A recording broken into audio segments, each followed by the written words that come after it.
Donc, François Fichesser, juge national. Je viens du Grand Est. Et pour les qualificatives des entiers cette année, j'étais principalement chargé de m'occuper des allures. Avec mon ami collègue Olivier Couve, nous avons fait ça sur toutes les qualifs en France. Je crois qu'il y en a eu 8 en tout.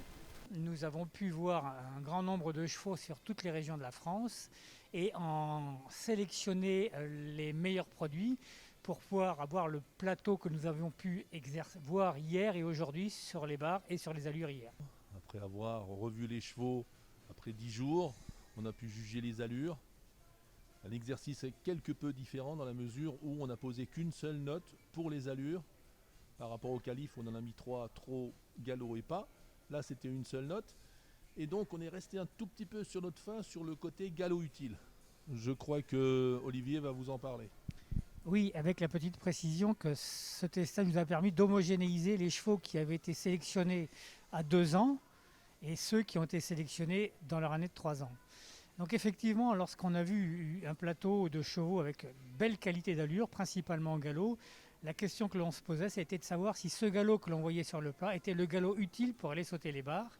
Et donc, à l'issue de nos notations d'hier, nous avions hâte de voir un petit peu ce rapport galop-obstacle et voir si effectivement les chevaux qui étaient le mieux notés au galop avaient la faculté d'utiliser ce galop pour sauter de la manière la plus parfaite possible.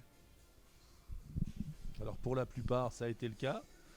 On était assez content des notes qu'on a pu poser aux allures. Mais effectivement, le cheval nous fait des fois mentir. Et des fois, des chevaux qui ont galopé normalement ont très bien sauté et tant mieux pour eux. Mais encore une fois, le travail effectué pendant le testage, c'est quelque chose d'important et d'intéressant pour les éleveurs, comme pour les propriétaires. Les éleveurs voient les chevaux évoluer, ont envie peut-être d'avoir un poulain qui peut ressembler au cheval qui est présenté, évidemment par rapport à leur jumenterie, et voir la nouvelle génétique.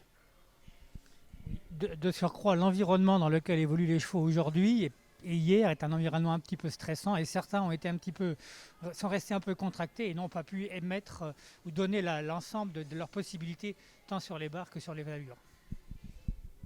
Voilà donc grand coup de chapeau à l'équipe de testage et petit clin d'œil à l'ensemble de l'équipe du sel français parce que l'ambiance y est.